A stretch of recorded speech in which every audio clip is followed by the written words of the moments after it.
Hey guys, today I found a new post on Reddit, another post about a rent versus purchase of a home. Um, it seems like that's a pretty common question in the thread, and I hope uh, the answer that I'm providing is actually pretty consistent for the most part, given the situation being something similar. Um, the user's name is Dr. Bob 42. Rent for a year versus buying a condo. The background: I have a 1 year left of law school. When I graduate, I will have about 60,000 in Roth IRA and about 25,000 in cash. No debt. 30 years old. I will make 215,000. The market I plan to be in has condos for sale about 200,000 with 300,000 a month HOAs. There are also several homes that I would love in about 350 to 450 range. Options: one, rent the apartment for a year, save up about 80 to $100,000 down payment.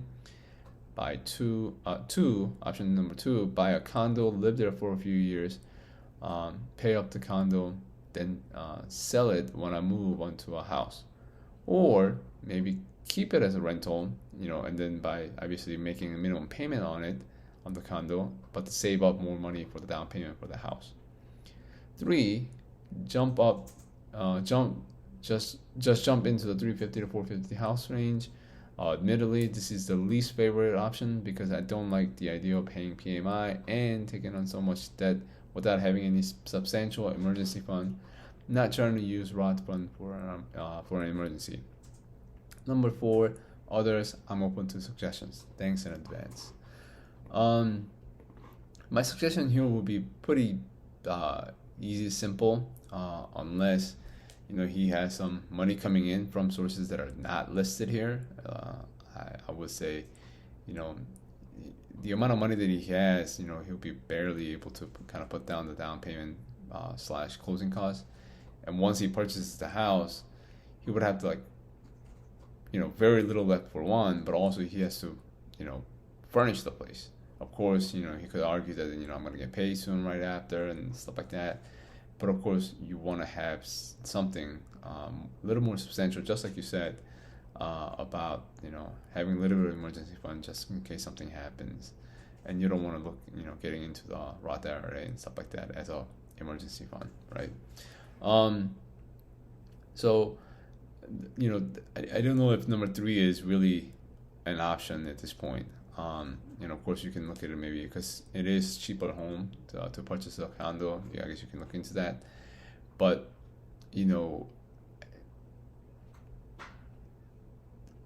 even for the purchasing side, whether it's even if it's a condo for $200,000, even if it's not maybe it's $100,000, I just don't know if this is a good idea just because I don't know if you know exactly where you're staying. Meaning, you kind of grew up in the place, so you know where you're, going to work. The condo you're living in is the area that you're kind of familiar with, and that sort of things. Again, this, job that you're taking on is a full-on career that you'll be kind of staying for at least next couple of years, right? If that's the case, and the commute and the neighborhood and all of that, if you're familiar with all of that, maybe I'll say, you could actually think about purchasing the condo, live there and stuff like that. But unless that's the case, I would definitely say rent a place, figure things out as far as the location, the work, stuff like that, lifestyle, all of that is concerned, and see if you actually like it, and see if this is actually a place for you. Like, you're a year away from graduating from school. So right now you may think, hey, that's a good option. Maybe I should look into that. Maybe I can, buy that place and kind of live there, save up money, maybe buy another house down the road.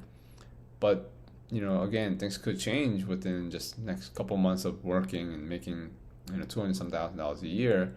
Maybe you say, hey, you know what? Maybe I don't want a $300,000, $450,000 house. Maybe I want something more. Maybe I want to kind of maybe be in a better apartment somewhere, maybe a nice high-rise condo or something like that.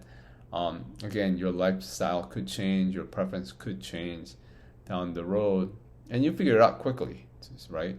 And of course, there are going to be additional costs or the expenses you're not really thinking about. Again, furnishing the place to be one, and how much it actually costs to actually owning a house, more than just paying for the tax, insurance, and the HOA and stuff like that. And of course, upkeep, maintenance, and all of that on owning a house. So that's something that I would definitely say.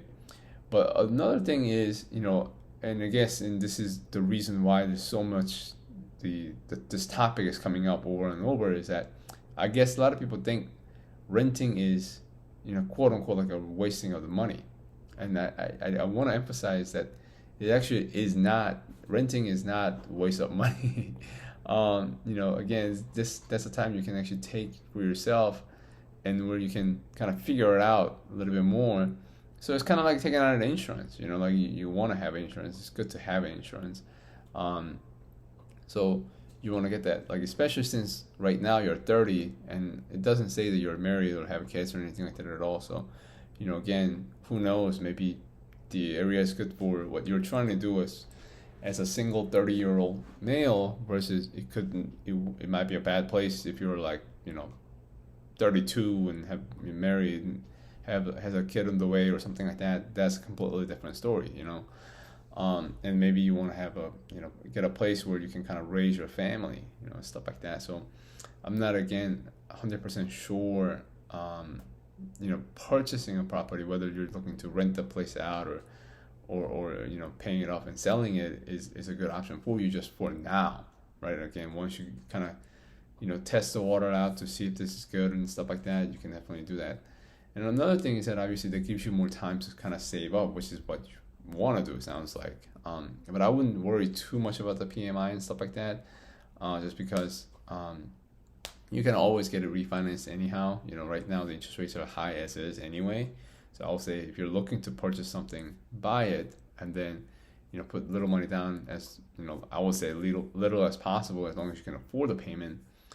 And then a couple years down the road, you can just refinance it at that time. If you don't have enough equity, maybe you can save up money to kind of pay that off, so you get it off the PMI wagon. So maybe we can look into something like that. But again, I don't think renting a house is really a quote unquote waste of money, for one, but also two, like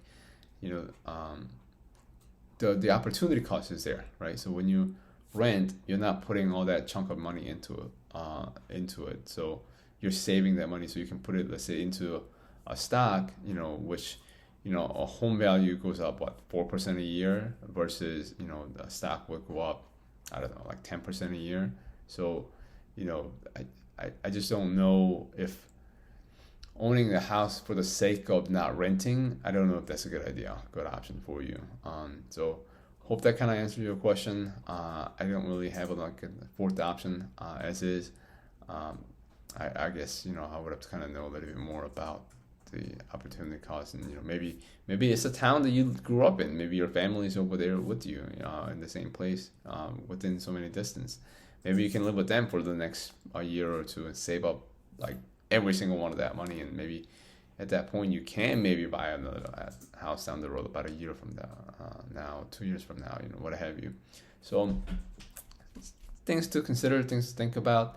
Hope that kind of helps. Again, the biggest takeaway here for me, at least, is that, or the biggest thing that I want to emphasize is that, you don't have to buy a house because you think the rent is wasting money. Now, if you say, I can't rent because of the so and so reason, right? Maybe you just can't live so close to the other people, or this is, you need to have a bigger place. You just can't have a landlord. Blah blah blah. Stuff like that is a different story, different issues as a whole, not financial. So